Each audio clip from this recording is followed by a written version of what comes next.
Appointment letter की guarantee मिलती है। दोस्तों, कई बार जन जागरण का काम करा। जब श्रम कानून हम लागू करने जा रहे थे, तब मेरे मन में चिंता थी कि हमारे श्रमिक के बीच में कई ऐसे ट्रेड यूनियन हैं जिसमें ट्रेड यूनियन का हित सर्वोपरि है। अपने अपने यूनियन को जिंदा रखने के लिए हमारे वर्कर्स को गुमराह करके अपनी दुकान चलाने की कोशिश करने वाले लोग बाहर आएंगे। लेकिन भारतीय मजदूर संघ ने लीडरशिप करी, उसके साथ 15 और संगठन, भारतीय मजदूर संघ के साथी संगठन जुड़े। सभी लोगों ने सारे देश में हमारे श्रमिक के बीच में जन जागरण करा, उसको समझाया कि श्रमिक कानून से हमारे देश के श्रमिक, युवा श्रमिक, जिसको अपॉइंटमेंट लेटर की गारंटी मिलती है। दोस्तों, कई बार कोई इंडस्ट्रीज में काम करते हुए श्रमिक का एक्सीडेंट हो जाता है, कई बार उसकी मृत्यु हो जाती है और इस्टेब्लिशमेंट हाथ खड़ा कर देते कि हमारा श्रमिक है ही नहीं, हम उसको सोशल सिक्योरिटी का लाभ नहीं देंगे। जी नहीं, ये श्रम कानून देश के सभी श्रमिक को अपॉइंटमेंट लेटर, कोई भी जगह पे आप नौकरी करने के लिए जाए तो आपको अपॉइंटमेंट लेटर मिलेगा।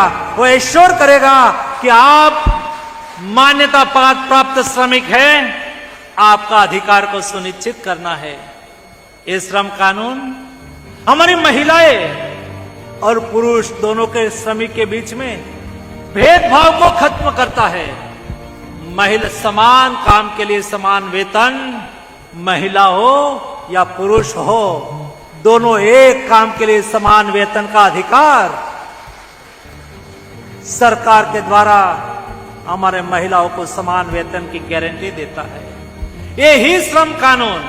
आज दोस्तों, बीमारी कभी किसी को पूछ के नहीं आती। एक गरीब के यहां भी आती है, बीमारी अमीर के यहां भी आती है। श्रमिक सारे दिन काम में व्यस्त रहते हैं, अपने जीवन निर्वाह के लिए कठिन मेहनत करते हैं।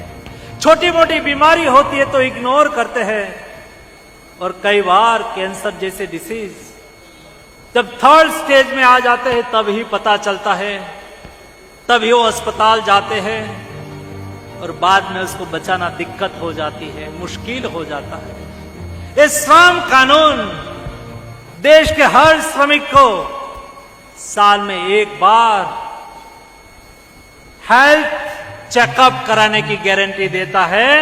सबका एक बार हेल्थ चेकअप होगा और छोटी मोटी बीमारी हो तो उसका इलाज को कराने के लिए एश्योर करेगा।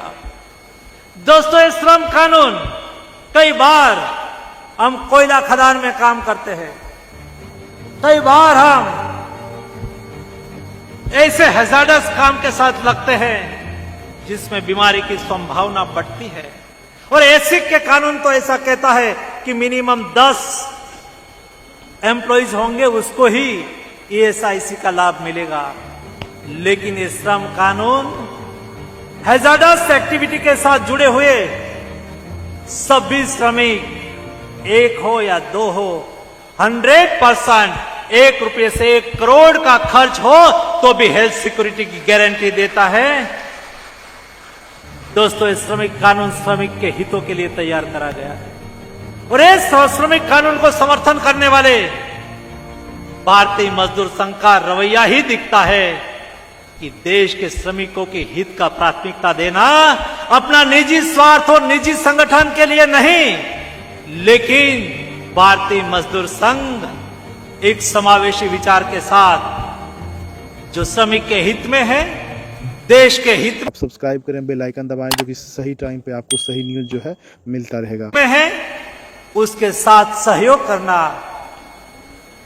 शायद शॉर्ट टर्म के लिए ज्यादा मेहनत करनी पड़े, श्रमिक के बीच में जाने के विषय रखने की, तो भी करने के लिए तैयार रहते हैं। और यही संस्कार से भारतीय मजदूर संघ में और भारतीय मजदूर संघ के लीडर में कलेक्टिव एफर्ट और कलेक्टिव अप्रोच का संस्कार विकसित हुआ है। मुझे इस बात की खुशी है, last year I want to mention my colleague international trade union. Last year international trade organisations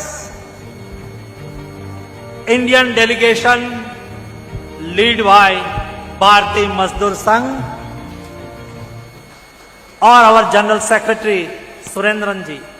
I want to mention that in India, different trade unions, the ideological difference, thought is different, not only for trade union, but industrial, 6-7 industrial organization and 12 different trade union lead by Bharatiya Mazdoor Sangh, Surendran ji, and 15 days continues regularly participation in international labor organizations different meetings.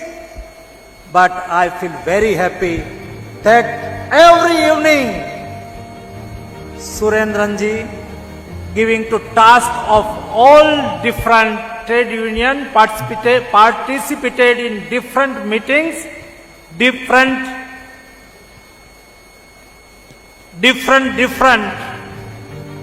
organization, but very successfully they lead the delegation. That approach is collective approach, organizational skill, and come to all together in international organization. We are India and we are same in single voice to international organizations. The skill is Bharatiya Mazdoor Sangh's leadership. I am very congratulate to Bharatiya Mazdoor Sangh and all कार्यकर्तास। दोस्तों, भारतीय मजदूर संघ ने जब मैंने भारतीय मजदूर संघ के leader के साथ मीटिंग करी, जब मुझे आवश्यकता लगी, तब मैंने सभी ऑर्गेनाइजेशन से बात करने की कोशिश करी।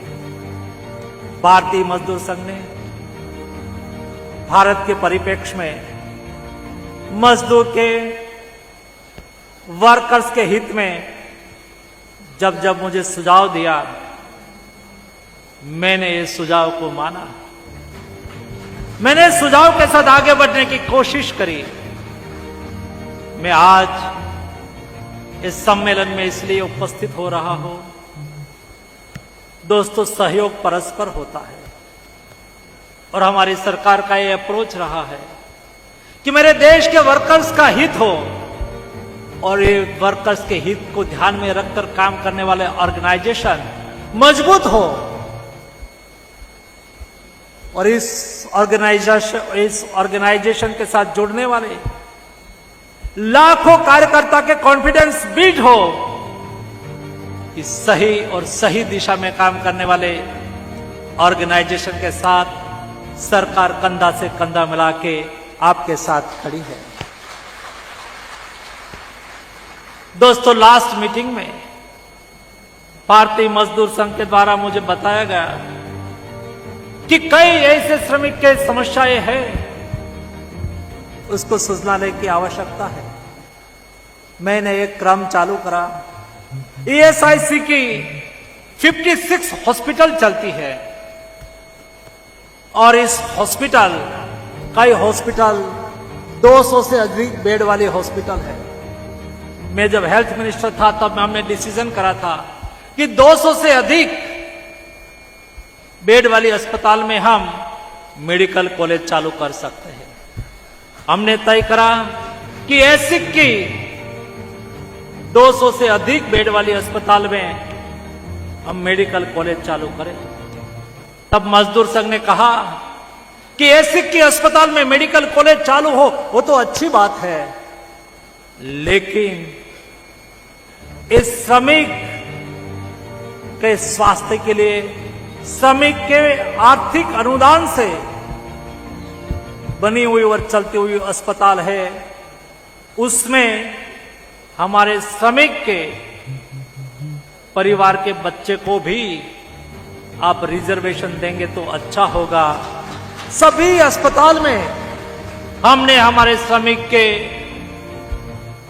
बच्चे को मेडिकल कॉलेज में पढ़ने के लिए रिजर्वेशन सुनिश्चित करा है, ताकि एक मजदूरी श्रमिक काम करने वाले, कम सैलरी पर काम करने वाले भी मजदूर या तो श्रमिक के बेटे बेटी बिना खर्च से, मिनिमम खर्च से ईएसआईसी की हॉस्पिटल में, मेडिकल कॉलेज में एडमिशन लेके और डॉक्टर बनने का अधिकार उसको मिलेगा।